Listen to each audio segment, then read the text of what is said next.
నమస్తే, welcome to పోరాటగలం TV. నేటి వార్తా విశేషాలు.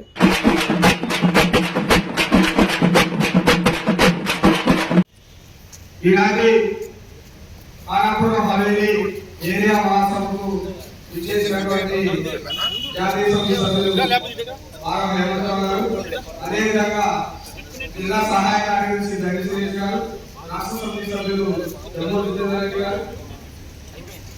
అయితే ఈ యొక్క కార్యక్రమాన్ని దండి సురేష్ గారిని జెండా ఆవిష్కరించవలసిందిగా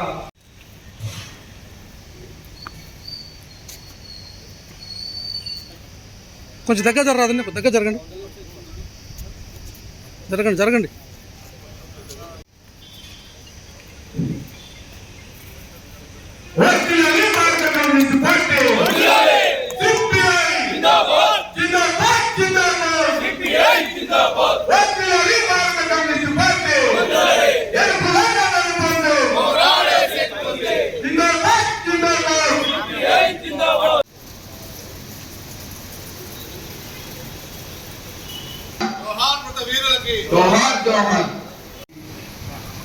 కానాపురం హవేలీ గ్రామ శాఖ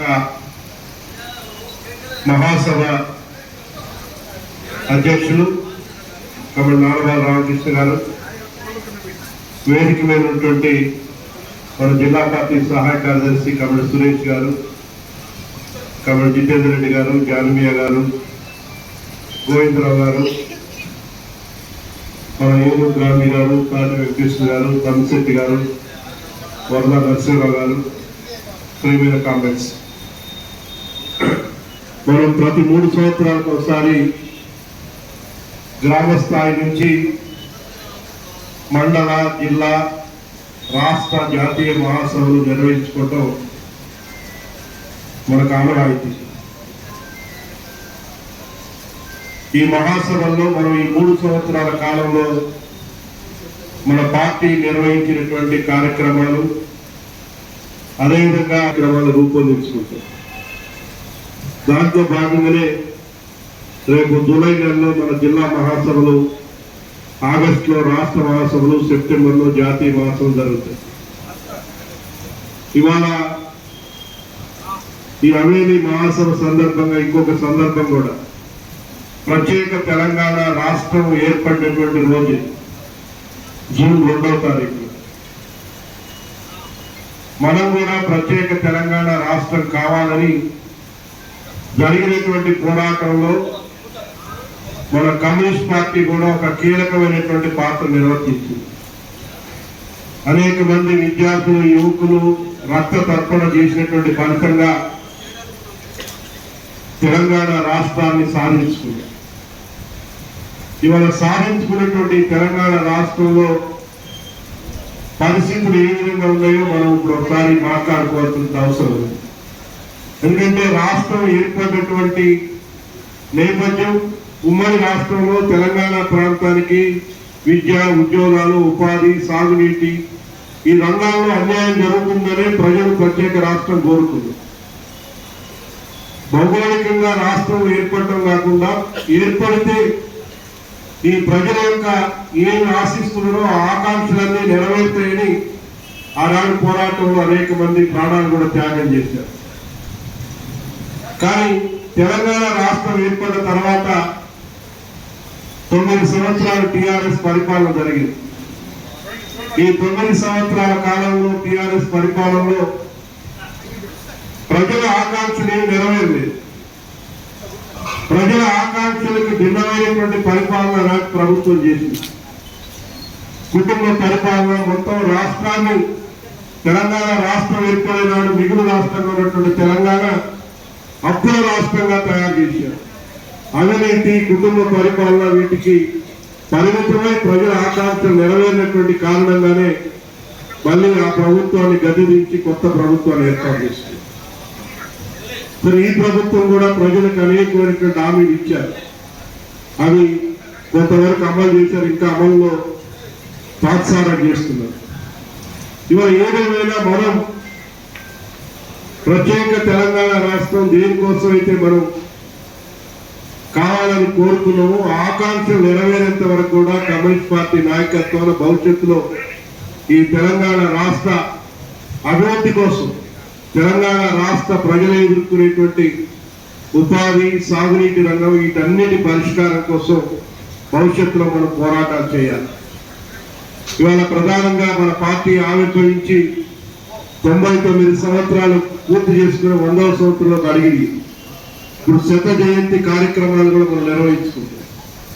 ఈ సందర్భంగానే ఇవాళ దేశం ప్రధానంగా నరేంద్ర మోడీ వచ్చిన తర్వాత ఈ దేశాన్ని ఫ్యాసిజం వైపుకి తీసుకెళ్లేటువంటి పరిస్థితి మనం చూస్తున్నాం.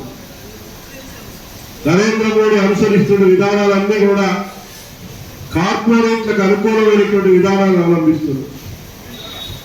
మనం అనేక సంవత్సరాలుగా కమ్యూనిస్ట్ పార్టీ పోరాటాలు చేసి కార్మిక వర్గానికి, పేదవాళ్ళకి అనేక హక్కులు సాధించి పెడితే ఇవాళ హక్కులన్నీ కూడా హరించివేయబడతారు.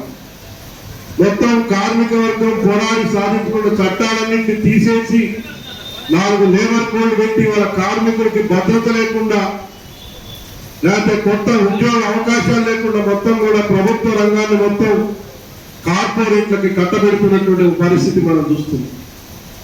దేశంలో సహజ వనరులు, అన్ని రకాల సహజ వనరులు మొత్తం కూడా కార్పొరేట్లకి కారు చౌకగా కట్టబెడతారు. ఇక ప్రభుత్వ రంగం అనేది లేకుండా మొత్తాన్ని కూడా ధ్వంసం చేసినటువంటి పరిస్థితి మనం ఈ 9 సంవత్సరాలుగా చూస్తున్నాం. అవినీతిని అంతం చేస్తామని మేము అధికారంలోకి వస్తే పేద ప్రజలకి 10,000 రూపాయలు బ్యాంక్ అకౌంట్ లో ఇస్తామని, తలాలకు ఇస్తామని ఇవాళ అనేకమైనటువంటి హామీలు ఇచ్చారు. నల్లధనాన్ని బయటకు తీసుకొస్తామని. కానీ ఈ 9 సంవత్సరాల కాలంలో నరేంద్ర మోడీ ఆయన ఇచ్చినటువంటి ఏ ఒక్క హామీని కూడా నెరవేర్చలేదు. సంవత్సరానికి 2 కోట్ల ఉద్యోగాలు ఇస్తామని ఉన్నటువంటి ఉద్యోగాలు కూడా తీసేసేటువంటి కార్యక్రమం ఇవాళ నరేంద్ర మోడీ ప్రభుత్వం మనం చూస్తున్నాం. ఈ దేశాన్ని ప్రభుత్వ రంగం తీసేయడంతో పాటు మరొక వైపున మతం పేరుతోటి ప్రజల మధ్య ఐక్యతని చెడగొట్టి మతోన్మాద పేరుతో తన రాజకీయ స్వార్థ ప్రయోజనాన్ని నెరవేర్చుకునేటువంటి ప్రయత్నాలు చేస్తున్నారు. హిందూ రాజ్యాంగాన్ని మార్చేవారి కోసం ముస్లిం ఉండవాడు, క్రిస్టియన్ ఉండవాడు అనేటువంటి దీన్ని మన నరేంద్ర మోడీ ప్రభుత్వం ఈ దేశంలో అవలంబిస్తాం. లౌకిక వ్యవస్థ, అంబేద్కర్ రాసినటువంటి రాజ్యాంగంలో మన భారతదేశం లౌకిక దేశం, భిన్న కులాలు మతాలు కలిసి సహజీవనం కొనసాగించేటువంటి దేశం. కానీ మన లౌకిక వ్యవస్థకే ప్రమాదం వచ్చింది. భారతదేశంలో ఉన్నటువంటి రాజ్యాంగ విలువల్ని తూకమనిసి ఆ రాజ్యాంగాన్ని కూడా మార్చేసే దానికోసం నరేంద్ర మోడీ ప్రభుత్వం ప్రయత్నం చేస్తుంది. అనేక కొత్త చట్టాలు తీసుకొస్తుంది. పేద ప్రజలకు వ్యతిరేకంగా కార్పొరేట్లకు అనుకూలమైనటువంటి చట్టాలు తీసుకొస్తున్నారు. ఈ పరిస్థితుల్లో మనం ఈ దేశాన్ని కాపాడేదాని కోసం, అంబేద్కర్ రాసినటువంటి రాజ్యాంగ విలువలను పరిరక్షించుకునే దాని కోసం, లేకపోతే వాళ్ళ ప్రజాస్వామ్యానికి ఏర్పడుతున్నటువంటి ప్రమాదం నుంచి దేశాన్ని కాపాడేదాని కోసం కమ్యూనిస్టులుగా మనం ఇవాళ మన పాత్రను నిర్వర్తించాల్సిన అవసరం ఉంది. ముఖ్యంగా మన పార్టీ 100 జయంతి ఉత్సవాల సందర్భంగా ఇవాళ మనం ఆ స్ఫూర్తితో ఈ 100 సంవత్సరాల్లో మనం మన పార్టీ నిర్వహించినటువంటి పోరాటాలు, త్యాగాలు, మనం పోరాటం ద్వారా ప్రజలకి సాధించినటువంటి అనేక విజయాలు, వీటన్నిటినీ ఈనాటి తరానికి తెలియజేసి భవిష్యత్తులో ఈ 100 సంవత్సరాల స్ఫూర్తితోటి భవిష్యత్తులో కమ్యూనిస్టు ఉద్యమాన్ని మరింత ముందుకు తీసుకోవడం కోసం మనమందరం కూడా పనిచేయాల్సినటువంటి అవసరం ఉంది. ముఖ్యంగా ఈ కాళాపురం అనేది ప్రాంతం, ఇది రోజు రోజుకి అభివృద్ధి చెందుతున్నటువంటి ప్రాంతం. ఈ ప్రాంతంలో మన పోరాటాల వల్లనే పేద ప్రజలకు అనేకమైనటువంటి హక్కులు సాధించిపెట్టు, ఇళ్ల స్థలాలు లేనటువంటి వాళ్ళకి మన పార్టీ నాయకత్వంలో కేసులు ఎదుర్కొని వాటి దెబ్బల్ని జైళ్ళకెళ్ళి మన చనిపోయినటువంటి అమరజీవి కమిటీ కోటి ప్రసాద్ సైతం ఇళ్ల స్థలాల పోరాటంలో జైలుకి వెళ్ళినటువంటి సందర్భం కూడా చూశాం. ఇవాళ అనేక మంది పేద ప్రజలకి వైఎస్ఆర్ నగర్ లో కానీ, ఉదయ నగర్ లో కానీ ఇవాళ ఇళ్ల పట్టాలు వచ్చినాయంటే అది మనం నిర్వహించినటువంటి పోరాటం వల్లే వచ్చినాయి. లేకపోతే వాళ్ళ కార్మిక వర్గం, ఆటో అసంఘటిత రంగంలో పనిచేసిన అనేక మంది కార్మికులు వాళ్ళ సంవత్సరంలో మనం అనేక సందర్భాల్లో పోరాటాలు చేసి వాళ్ళకి హక్కులు సాధించి పెట్టు. ఇవాళ వస్తున్నటువంటి ప్రభుత్వాలు ఎన్నికలకు ముందు ఇచ్చినటువంటి హామీలను అమలు చేసే దాంట్లో తాత్సారం చేస్తున్నారు. అందుకని మనం భవిష్యత్తులో ప్రజా పోరాటంలో ఇవాళ దేశంలో నరేంద్ర మోడీ ప్రభుత్వం అవలంబిస్తున్నటువంటి విధానాన్ని వీటన్నింటినీ ప్రజలకు వివరించి వాళ్ళు చైతన్యవంతం చేసి వాళ్ళని పోరాటాలకు తీసుకురావడం ద్వారా ఈ పేద ప్రజలకి కార్మిక వర్గానికి హక్కును సాధించి పెట్టే దాని కోసం భవిష్యత్తులో మరిన్ని ప్రజా ఉద్యమాలకి మనం సమాయత్తం కావాల్సినటువంటి అవసరం ఉందని చెప్పేసి నేను ఈ సందర్భంగా మనవి చేస్తున్నాను. అనేక మార్పులు జరుగుతాయి. ఇవాళ రాజకీయాలంటే డబ్బులు ఉన్నటువంటి వాళ్ళు రాజకీయాలు చేసేటువంటి స్థితికి రాజకీయాలు దిగజార్చారు. రాజకీయ విలువలు మంట కలిసిపోతాయి. ఉదయం ఏ పార్టీలో ఉంటారో సాయంత్రం ఏ పార్టీలో ఉంటారో తెలియదు. అధికారం ఏ పార్టీ అధికారంలోకి వస్తే ఆ పార్టీ కండవాలు కప్పుకునేటువంటి రాజకీయాలు చేస్తున్నారు. ఎన్నికలంటే కోట్ల రూపాయలు ఖర్చులైతే ఎన్నికల్లో పోటీ చేసేటువంటి పరిస్థితుల్ని రాజకీయాల్లోకి తీసుకొచ్చారు. ఇటువంటి రాజకీయాలకు వ్యతిరేకంగా రాజకీయాల్లో విలువను పెంపొందించే వారి కోసం రాజకీయాలంటే డబ్బు వారు ప్రజల సమస్యలను అవగాహనటువంటి నాయకులను ప్రజాప్రతినిధిగా ఎన్నుకుంటే పేదవారికి కార్మిక వర్గానికి న్యాయం జరుగుతున్నటువంటి విశ్వాసాన్ని వాళ్ళ ప్రజలకు కల్పించాల్సిన అవసరం ఉంది. ముఖ్యంగా ఇవాళ మనం చూస్తాము, ఇవాళ కొత్తగా ఏర్పడినటువంటి కాంగ్రెస్ ప్రభుత్వం కూడా ప్రజలకు అనేకమైనటువంటి హామీలు ఇచ్చారు. కానీ హామీలు అమలు చేసే దాంట్లో ఇంకా అడుగు ముందుకు పోవట్లేదు. కొద్దిగా హామీలు నెరవేర్చారు. మిగిలినటువంటి హామీలు కూడా నెరవేర్చాలంటే మనం పోరాటాలు ఒకటే మార్గం. కమ్యూనిస్ట్ పార్టీ పోరాటాల్లోనే ఈ దేశంలో పేదవారికి భూమి వచ్చిందా, పేదవారికి ఇంటి స్థలం వచ్చిందా, లేకపోతే కార్మికుడికి 8 గంటల పని విధానం వచ్చిందా, కార్మికుడికి కనీస వేతనాల చట్టం వచ్చిందా, ఇవన్నీ కమ్యూనిస్టులు మన ప్రజా సంఘాల పోరాటం ద్వారానే సాధ్యమైంది. పోరాటం చేయకుండా ఏది కూడా ఈ దేశంలో పాలకులు ఇచ్చినటువంటి పరిస్థితి లేదు. అందుకని మళ్ళీ మనం ఈ 100 సంవత్సరాల స్ఫూర్తితోటి మన అమరవీరులు అనేక మంది పార్టీ కోసం చేసినటువంటి త్యాగాలు పోరాటాలు వాటన్నింటినీ స్ఫూర్తిగా తీసుకొని మనం ప్రజా ఉద్యమాల వైపు ప్రజల్ని తీసుకెళ్లడం కోసం మన వంతు కర్తవ్యంగా పనిచేయాల్సినటువంటి అవసరం ఉందని మీ అందరికీ మనవి చేస్తూ, అదేవిధంగా ఇవాళ కారాపురం అదే ప్రాంతంలో ఇంకా కొత్త ప్రాంతానికి మన పార్టీని విస్తరించుకోవాల్సిన అవసరం ఉంది. ఉన్నటువంటి ప్రాంతాల్లో కాకుండా ఇవాళ అనేక మంది సమ్ ఏరియాస్ లో కారాపురం అవేరీలు ఉన్నాయి. ఆ ఏరియాస్ లో ప్రజలు ఇంకా అనేక రకాల ఇబ్బందులు ఎదుర్కొంటా ఉన్నారు. ఇంకా అనేక మందికి ఇళ్ల స్థలాలు లేక, ఇల్లు లేక, గ్రామీణ ప్రాంతాల నుంచి వలస వచ్చి పని కోసం పట్టణాలకు వచ్చి ఇక్కడ జీవిస్తున్నటువంటి ప్రజలు అనేక ఇబ్బందులు పడతా ఉన్నారు.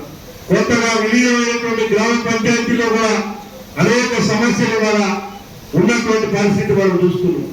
ఆ సమస్యలన్నింటినీ తీసుకొని ఆ సమస్యల మీద ప్రజల్ని కదిలించి పోరాటాలు చేసి భవిష్యత్తులో ఇంకా ఈ ప్రాంతంలో మన ఉద్యమాన్ని ముందుకు తీసుకునే కోసం మనందరం పనిచేయాలని చెప్పేసి ఈ దేశం ఎదుర్కొనేటువంటి ప్రమాదాల నుంచి ఈ దేశాన్ని రక్షించడం కోసం మన వంతు కర్తవ్యంగా ఈ దేశ ఐక్యత, ఈ దేశ లౌకిక వ్యవస్థని, ఈ దేశ రాజ్యాంగాన్ని, ప్రజాస్వామ్యాన్ని కాపాడే వారి కోసం మనందరం కూడా పనిచేయాలని చెప్పేసి మీ అందరికీ మనవి చేస్తూ, ఈ మహాసభలో ఎన్నుకునేటువంటి నూతన నాయకత్వం కొత్త గ్రామ కొత్త వార్డులలో మనం శాఖలు ఏర్పాటు చేసుకొని ప్రజా సంఘాన్ని ఏర్పాటు చేసుకొని మరింత మన పార్టీని విస్తరించే వారి కోసం మీరందరూ కూడా కృషి చేయాలని చెప్పేసి మీ అందరికీ మనవి చేస్తూ, ఈరోజు డాక్టర్ ప్రసాద్ స్మారక స్తూపాన్ని ఆవిష్కరించుకొని ఈ మహాసభను కూడా నిర్వహిస్తున్నటువంటి మీ అందరికీ కూడా మరొకసారి అభినందనలు తెలియజేస్తూ తెలంగాణ రాష్ట్ర అవతరణ దినోత్సవం సందర్భంగా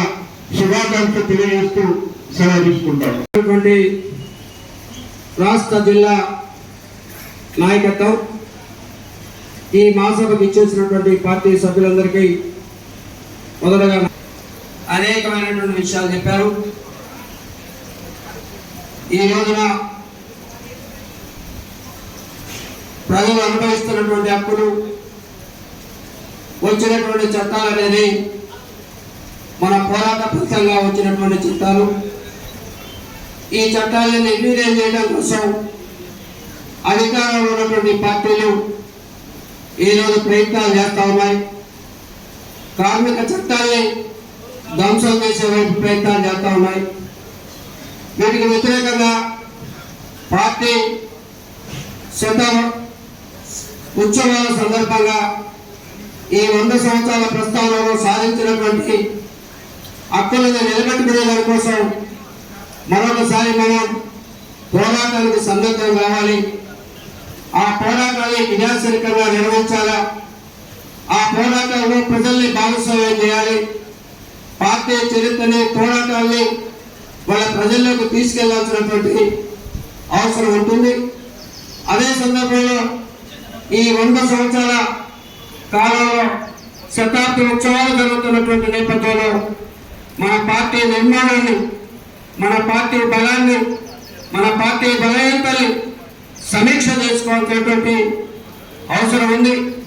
నూతనమైనటువంటి ఆధునికమైన పద్ధతిలో మన పార్టీ కార్యక్రమాన్ని నిర్వహించడం ద్వారా మన పార్టీని విస్తరణ వైపు తీసుకెళ్లాల్సినటువంటి అవసరం ఉంది. ఆ రకంగా ఈ నగరంలో మన పార్టీకి ఒక మంచి సానుకూల వాతావరణం ఈ నగరంలో ఉంది. ఈ నగరంలో ఉన్నటువంటి ఈ సానుకూల వాతావరణం ఇవాళ వివిధ కారణాల చేత జిల్లాలో ఇతర ప్రాంతాలలో అనేకంగా అధికార భ్రమలకి లోనై వాళ్ళ మన పార్టీకి దూరమైనటువంటి వాళ్ళు చాలా మంది తిరిగి పొరపాటు చేస్తామన్నటువంటి అభిప్రాయంతో మాతృ సంస్థలో పనిచేయడానికి ఇలా ముందుకు వచ్చినటువంటి నేపథ్యంలో ఉన్నటువంటి ఈ అవకాశాలన్నింటినీ మనం సద్వినియోగం చేసుకొని వాళ్ళ ఈ జిల్లాలో పార్టీని మరింత బలమైనటువంటి శక్తిగా తయారు చేసే దానికోసం వాళ్ళ ప్రయత్నం చేస్తా ఉన్నాం. అదే సందర్భంలో కానాపురం వల్లి ప్రాంతంలో భారత కమ్యూనిస్టు పార్టీ కమ్మరి అమరదేవి, కమ్మరి ఉదయ్ కుమార్ గారు వాళ్ళ ఈ ప్రాంత పేద ప్రజల్లో చిరస్థాయిగా నిలిచాడు. ఎర్రజెండా నాయకత్వాన ఉదయ్ కుమార్ గారు పేద ప్రజల కోసం వాళ్ళ ఆయన అనేకమైనటువంటి ఇళ్ల స్థలాల పోరాటాలు ఆయన నిర్వహించినటువంటి పాత్ర మరోలైనటువంటి పాత్ర. ఆ రకమైనటువంటి వాటన్నిటిని వినియోగించుకోవడం ద్వారా వాళ్ళ కానాపురం అవేలి ప్రాంతంలో మన పార్టీని ఒక బలమైనటువంటి శక్తిగా తయారు చేసే దానికోసం వాళ్ళు నిలబడేటువంటి నూతన నాయకత్వం ఆ రకమైనటువంటి ప్రయత్నాలు చేయాలి. రకంగా ఈ మహాసభ వాళ్ళ వాస్తవం సరే కారణాలు ఏమైనా ముందుగా జరగాల్సినటువంటి మహాసభ పార్టీ మెంబర్షిప్ పార్టీ సభ్యులందరూ వాళ్ళను కూర్చోబెట్టుకోలేనటువంటి కారణం కనపడతాము. అయినా సరే ఏదైనా ఈ మహాసభని భవిష్యత్తులో ఇవాళ నూతన నాయకత్వం భవిష్యత్తులో ఈ కానాపురం అవేలి ప్రాంతంలో ఒక బలమైనటువంటి శక్తిగా తయారు చేయడానికి మన పార్టీకి ఒక సమర్థవంతమైన నాయకత్వం ఉంది, నిజాయితీ కలిగినటువంటి నాయకత్వం ఉంది, క్రియాశీలకంగా పనిచేసినటువంటి నాయకత్వం కానాపురం అవేలి ప్రాంతంలో ఉంది. ఆ నాయకత్వం అడుగుతాడలో మీరందరూ ఈ కానాపురం అవేలిలో మన పార్టీని బలమైనటువంటి శక్తిగా తయారు చేసే దానికోసం ప్రయత్నం చేయాలని దానికి జిల్లా పార్టీ సంపూర్ణమైనటువంటి సహకారం అందిస్తుందని తెలియజేస్తున్నాను. తీసుకుంటాం కామ్రేడ్స్, ఈ కానాపురం హవేలీలో 2006లో ఇక్కడ ఒక శాఖ వేసాం. గతంలో ఉండేది అది లేదు, అది కొంతమంది సీనియర్ కామ్రేడ్స్ అయిపోయి తిరగలేకపోతే 2006లో ఇక్కడ ఈ శాఖని మళ్ళీ ప్రారంభించి కొండపతి గోవిందరావు గారిని ఈ శాఖ కార్యదర్శిగా వేసాం. ఆ రోజుల్లో ఆయన కొన్ని అనివార్య కారణాల వలన ఇచ్చిన కార్యక్రమాలన్నింటినీ కూడా మా ఏరియా నుంచి ఆచార్య తప్పకుండా అన్ని కార్యక్రమాలు కూడా మా దగ్గర నుంచి మా కామ్రేడ్స్ అందరం మేము కూడా అందరం కూడా అక్కడికి రావడం, జిల్లాలో పెట్టిన కార్యక్రమాలు కానీ లోకల్లో ఉన్న సమస్యల మీద కానీ చేసుకుంటూ ఈ పార్టీని ముందుకు నడిపిస్తూ ఉన్నాము. మాకు బాధాకరమైనది ఏంటంటే నేను మా తల్లిదండ్రులకు ఒక్కడే, కానీ ఈ ఖమ్మం వచ్చిన తర్వాత నన్ను 2004లో నాకు పెళ్ళయింది. పెళ్ళైన తర్వాత నేను ఖమ్మం వచ్చిన తర్వాత మా అమ్మ వాళ్ళకి ఒక్కడే, కానీ నేను ఈ ఖమ్మం వచ్చిన తర్వాత ముగ్గురు అన్నలకు కలుపుకున్నారు నన్ను. ఒకటి కోటి ప్రసాద్ అన్న, నా సొంత అన్నలాగా ఉండేటోడు, నాకు సొంతగానే ఉండేటోడు. ఏదన్నా ఏంటిరా అంటే కూడా పిలిస్తే పలికేటోడు, అన్న ఇది అంటే కూడా వచ్చేటోడు. నాకు యాక్సిడెంట్ అయినప్పుడు కూడా దగ్గరుండి 2-3 సార్లు కూడా వచ్చి చూసి, హైదరాబాద్లో ఉన్నా కూడా వచ్చి చూస్తూ ఉండేటోడు. రెండో అన్న భాగం హేమంతరావు గారు, ఆయన కూడా ఎన్నంటూ ఉంటూ నాకు యాక్సిడెంట్ అయినప్పుడు కూడా సహాయ సహకారాలు చేస్తూ ఉన్నారు. మూడో అన్న జాన్మీయ గారు, ఇలా వాళ్ళ ముగ్గురితో పాటు నేను కూడా ఉండేవాడిని. పెద్దన్న, నడిపన్న, చిన్నన్న అని పిలుచుకునేటోడిని. అటువంటి వాళ్ళలో ఒక అన్నని పోగొట్టుకున్నందుకు నాకు చాలా బాధగా ఉంది. నేను మాట్లాడలేకపోతాను. వేదిక మీద ఉన్నటువంటి పెద్దలు, నగర కార్యదర్శి కమిటీ జానిమయ్య గారు, పెద్దలు జిల్లా కార్యవర్గ సభ్యులు జితేందర్ రెడ్డి గారు, అదేవిధంగా ఖానాపురం హవేలీ శాఖ కార్యదర్శి కమిటీ గాంధీ గారు, అఖిల భారత యువజన సమైక్య జిల్లా కార్యదర్శి కమిటీ నారబాల రామకృష్ణ గారు, అదేవిధంగా ఏఐటీసీ ఖానాపురం హవేలీ సహాయ కార్యదర్శి కమిటీ జాకీ గారు, నగర నాయకులు కమిటీ వరదా నరసింహరావు గారు, అదేవిధంగా వేదిక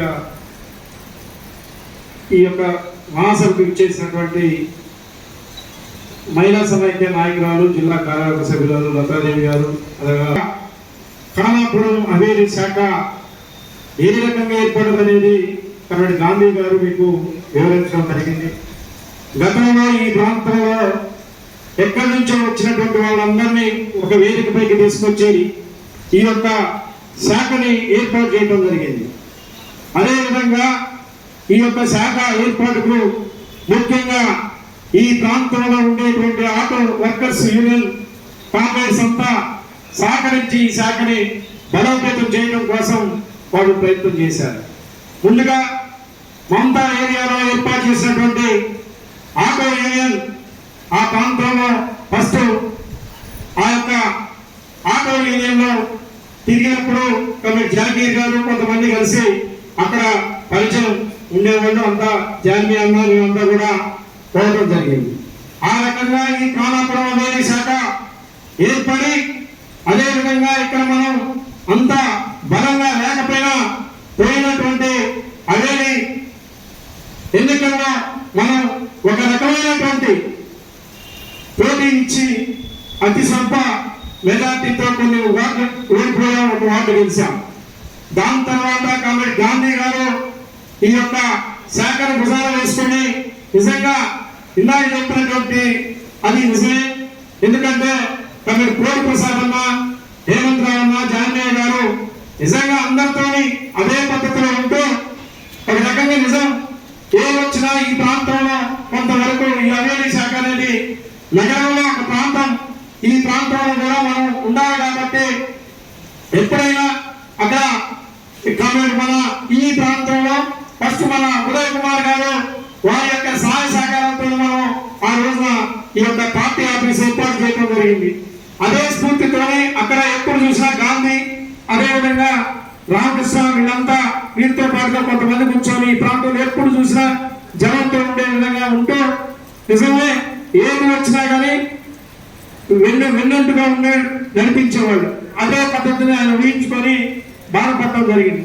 సరే, ఇది నేనంతా పెద్దోడిని కాకపోయినా మనిషి సాగటం పుట్టడం సహజం, తప్పదు. ఇంకా మరి నాకు నా బాబు కూడా చనిపోయాడు, అయినా నాకు ఎందుకో మన కోటి ప్రసాదాన్ని చూసిన తర్వాత నాకు నిజంగా మనం ఎప్పుడు చూసినా ఇక్కడే ఉంది శవం మమతా మెడికల్ కాలేజ్లో.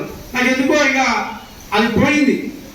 నేను ఏదో అనుకునేవాడిని, అన్నం ఉంటే డైలీ అదే బాధలో ఉండేవాడిని. నాకు ఆ రోజు నుంచి ఇంకా ఇదైపోయింది. ఏది ఏమైనా బతికున్నప్పుడు చేసినటువంటి మనం ఏదైతే ఉందో అదే తప్ప మిగిలేది ఏది కాదని చెప్పేసి సందర్భంగా తెలియజేస్తూ, అదేవిధంగా ఇప్పుడు నూతనంగా ఎన్నుకునేటువంటి కమిటీ ఏదైతుందో ఆ కమిటీ ఇప్పుడున్నటువంటి పార్టీని కాకుండా ఇంకా బలోపేతం చేయడం కోసం దోహదపడాలని చెప్పేసి ఈ ప్రాంతంలో ఉన్నటువంటి ఎన్ని డివిజన్లు ఉన్నాయో అన్ని డివిజన్లలో ఖచ్చితంగా శాఖలను ఏర్పాటు చేయడం ద్వారా ఈ పార్టీని బలోపేతం చేస్తారని చెప్పేసి తెలియజేస్తూ, అదేవిధంగా నగర పార్టీ నాయకుడు, నగర పార్టీ కార్యదర్శి జాన్మయ్య గారికి, సహాయ కార్యదర్శి మన మల్లేష్ గారికి, అదేవిధంగా జాగీర్ గారికి, ఈ area urban party secretary Gandhi గారికి, అదేవిధంగా ఏమైపు ఇప్పుడు అందరూ బాగా హేమంతరావు గారు పెద్దలు మాట్లాడిందని విన్నారు. సరే, నా అనుభవం గతంలో ఈ ఖానాపురం హవేలీ అర్బన్ పార్టీ మండలంలో ఉండేది. ఇందులో కొంత భాగం మండల పార్టీలో ఉండేది. ఆ రోజుల్లో కొత్తగా నగర పార్టీ ఆధ్వర్యంలో మమతా అడ్డా దగ్గర ఒక ఆటో యూనియన్ అడ్డాని ఏటీసీ ఆధ్వర్యంలో చేయడం జరిగింది. ఆ చేసినటువంటి ఏటీసీ అడ్డా కానుంచి ఆనాడు ఖానాపురం అవి టౌన్ అనే విధంగా ఉండేది. ఆ రోజుల్నే మన పువర ఉదయ్ కుమార్ నాయకత్వాన, అదేవిధంగా పువనేశ్వర గారి నాయకత్వాన అప్పుడు సాంబశివరావు గారు ఉండేవారు. కొత్తగా ఆ రోజుల్నే ఈ ప్రాంతంలో ఎన్ఎస్పి కాలం ఉంది, దీనిలో పేద ప్రజలు ఎంతో మంది ఉన్నారు, వీళ్ళ గుడిసెల నుంచి ఇక్కడ అందరికి న్యాయం చేయాలనే ఒక ఎంతో కమ్యూనిస్ట్ పార్టీ ఆ రోజుల్లో ఈ గుడిసెల ఉద్యమం ప్రారంభించినటువంటి చరిత్ర ఈ ఖానాపురం అవి నుంచే మొదలైందని చెప్పి మీకు తెలియజేస్తా ఉన్నాను.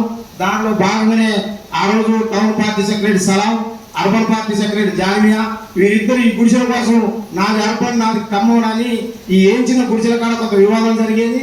అయినా ఇద్దరు ఆధ్వర్యంలో ఆ గుడిసెల నుంచి ఎవరికి ఇబ్బంది లేకుండా 2000 మందిని ఈ ప్రాంతంలో బలోపేతం చేసి ఈ ఖానాపురం హవేలీ జనం అంటేనే ప్రజల్లో అధికారుల్లో భయం పుట్టించే విధంగా కమ్యూనిస్ట్ పార్టీ ఈ ఆధ్వర్యంలో కూరుకుందని చెప్పి మీకు తెలియజేస్తా ఉన్నాను.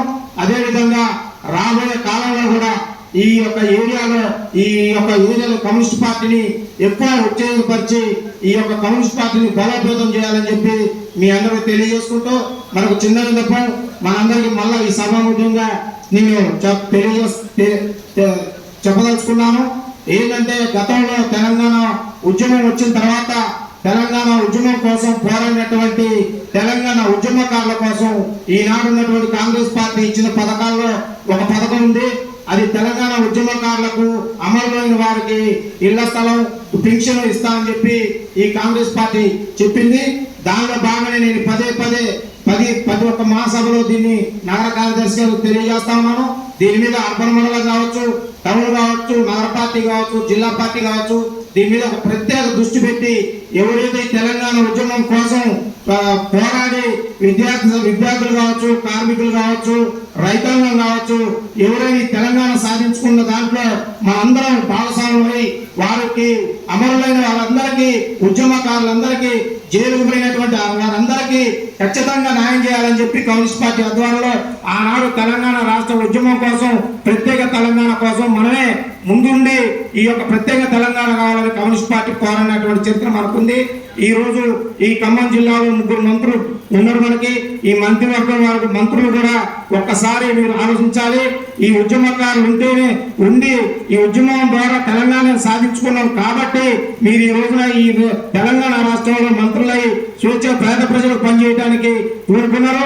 అదేవిధంగా ఈ తెలంగాణ ఉద్యమ అమరులకు ఖచ్చితమైన న్యాయం చేయాలని చెప్పి ఈ సభాముఖంగా మీరు తెలియజేసుకుంటూ, అదేవిధంగా ఇప్పుడు ఏదైతే ఖానాపురం హవేలీ కొత్త కమిటీ ఏర్పడుతుందో ఈ కమిటీ ఆధ్వర్యంలో చిన్న ఏమన్నా అన్ని విమర్శించుకొని భవిష్యత్తు కాలంలో కమ్యూనిస్ట్ పార్టీని ఈ యొక్క ప్రాంతాల్లో ఇంకా బలోపేతం చేయాలని చెప్పి నేను మీ అందరూ తెలియజేసుకుంటూ ఈ ఒక్క అవకాశం ఇచ్చిన మీరందరూ ఈ ప్రాంతంలో ఈ కమ్యూనిస్ట్ పార్టీ గుడిసెల తర్వాత గాంధీ గారు, అదేవిధంగా రామకృష్ణ గారు, మన జాగీరు ఆటో యూనియన్ ఏ సమస్య ఉన్నా నగర పార్టీ జానమయ్య గారి ఆధ్వర్యంలో వారు ముందుండి ఈ ప్రాంతంలో ఉద్యమానికి కానీ ఏ సమస్య ఉన్నా వాళ్ళు జానమయ్య గారి నగర పార్టీ ఆధ్వర్యంలో వారు పనిచేయడం జరిగింది.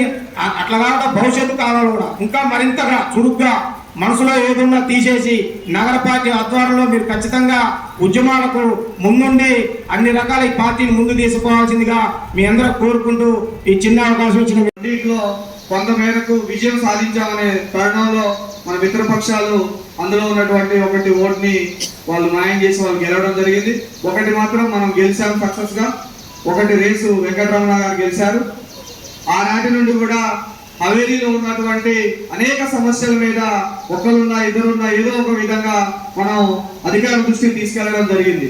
ఎక్కడి నుంచి మొదలు పెడితే ఫ్లోరైడ్ వాటర్ కావచ్చు, అదేవిధంగా రస్తోగి నగర్ లో డ్రైనేజ్ వ్యవస్థ కావచ్చు, ఇందిరానగర్ లో ఉన్నటువంటి డ్రైనేజ్ వ్యవస్థ కావచ్చు, ఇటు ఉన్నటువంటి గుడిసెల్లో మనం ఉదయం ఆధ్వర్యంలో లేపించినటువంటి గుడిసెల్లో కూడా కావచ్చు, అన్ని విధాలుగా నగర పార్టీ మరియు అర్బన్ అప్పుడు జానమయ్య గారు కోఆప్షన్ మెంబర్ గా మండల పరిషత్ ఇక్కడ ఉండేది. అప్పుడు మంచి వ్యవస్థలో మనం ఉర్రోగులుగుతూ పనిచేయడం జరిగింది. రానున్న కాలంలో కొంతవరకు ఇప్పుడున్నటువంటి నిత్యావసర వస్తువులు కావచ్చు, అనేక బాధ్యతలు మీద పడి అందరూ కూడా కమ్యూనిస్ట్ పార్టీ కొంచెం దూరం అవుతూ ఆకర్షితులై వేరు వారి జీవితాన్ని సాగించడం జరుగుతుంది. ఇప్పుడున్నటువంటి ఆర్థిక వ్యవస్థలో ప్రతి ఒక్కరు కూడా ఆర్థికంగా డెవలప్ అవుతూనే పార్టీకి సేవ చేయడం కోసం ప్రయత్నం చేయాలి. ఏదైతే హవేలీ ఉన్నదో ఆనాడు 20 వార్డు కౌన్సిలర్లు తీసేసి ఇప్పుడు 5 డివిజన్లుగా మనకి హవేలీ ఏర్పడింది. ఈ 5 డివిజన్లు కూడా సుమారు ఒక కార్పొరేటర్ కి 4 నుంచి 5,000 లేదా 3,000 ఓట్ల వరకు ఉన్నటువంటి దాన్ని మన డివిజన్లో 5 డివిజన్లు 10 డివిజన్ల వరకైనా ఇప్పుడు హవేలీ వైఎస్ఆర్ కాలనీ కూడా ఒక డివిజన్ ఏర్పడుతుంది రాబోయే రోజుల్లో. కాబట్టి వైఎస్ఆర్ కాలనీలో మన కార్యకర్తలు అందరూ కూడా కొట్టపల్లి నాగేశ్వరరావు గారు, యాకయ్య గారు కానీ అదేవిధంగా అక్కడ ఉన్నటువంటి శాఖ కూడా డెవలప్ అయ్యి మనం అక్కడ కార్పొరేటర్ నిలబడే ప్రయత్నం ఇప్పటి నుంచే మొదలు పెట్టాలి. ఇప్పుడు రానున్న స్థానిక సంస్థ ఎన్నికల్లో మన పార్టీ నుంచి సుమారుగా 60 డివిజన్లో ఓ 10 నుంచి 15 వరకు మనం నిలబడే ఛాన్స్ ఉంది. దాన్ని దృష్టిలో పెట్టుకొని మన కార్యకర్తలు అందరం కూడా ఒక తాగిపోయి ఉంటూ పుట్టినవాడు గిట్టకనప్పుడు అనే విధంగానే ప్రసాదంగా మన మధ్యలో లేకపోయినా ఉన్నాడు అనుకోని మనం ప్రయత్నం చేస్తూనే, అదేవిధంగా మల్లేశ్వర వాళ్ళు బాబు కూడా చనిపోయాడు, ఆయన గారు కూడా పార్టీని వీడకుండా అన్ని కార్యక్రమాలు పార్టిసిపేట్ చేస్తూనే ఉన్నారు. కాబట్టి ఏదున్నా భవిష్యత్తు కోసం మనం పనిచేస్తూనే వారు ఇచ్చిన బాటలు మర్చిపోకుండా మన ప్రయత్నంలో మన ప్రాణాలు పోయినా బాగలేదు కానీ ఈ ఎర్ర జెండా అనేది కింద పడేమనే విధంగా మనం ముందుకు సాగాలని ఈ యొక్క అవకాశం ఇచ్చినటువంటి ఏఐటీసీ సెక్రటరీగా ఆయన, అట్లాగనే ఏఐకేఎస్ రైసన్న సెక్రటరీగా నేను ఒకే సంవత్సరం వచ్చాను. మేమిద్దరం కూడా ఒకే రోజు కార్యవర్గ సభ్యులుగా ఖమ్మం జిల్లా పార్టీలో 2000 సంవత్సరం మొదల్లో జరిగినటువంటి సమావేశంలో ఎన్నికయ్యాం. ఆనాటి నుంచి చివరి వరకు మేము కలిసి పార్టీని నడిపించడంలో పోటీ పడ్డాం. పార్టీని నడిపించడం కోసం మా శక్తియుక్తుల్ని కూడా పనిచేసాం. ఎప్పుడు కూడా ప్రసాద్ ఈర్ష్యాభావం, ద్వేషభావం అనేది తన మనసులో ఎప్పుడు కూడా రానిచ్చేటువంటి వాడు కాదు. పోటీదారులుగా కాకుండా సహచరులుగా తనతోని గౌరవించేటువంటి పద్ధతిలో ఉండేవారు. ఆయన చనిపోవడానికి ముందు రోజు మేము మొత్తం కూడా మదర్ నియోజకవర్గంలో పార్టీ సభ్యత్వాన్ని చేర్పించడం కోసం చేశాం. అట్లాగనే పార్టీ ఎడ్యుకేషన్ని, పార్టీ యొక్క కార్యక్రమాలని, ప్రతి విషయాన్ని కూడా సహచరులతోని, అనుచరులతోని, పై నాయకత్వంతో సమన్వయం చేసుకొని ఆర్గనైజేషన్ అంటే కోఆర్డినేషన్ అనేటువంటి పద్ధతుల్లో తాను తన యొక్క నిర్మాణ పద్ధతుల్లో కమ్యూనిస్ట్ పార్టీని ముందుకు నడిపించారు. ఆ కామ్రేడ్కి విప్లవ జోహార్లు అర్పిస్తూ ఉన్నాం. అలాగనే కామ్రేడ్ టీవీ చౌదరి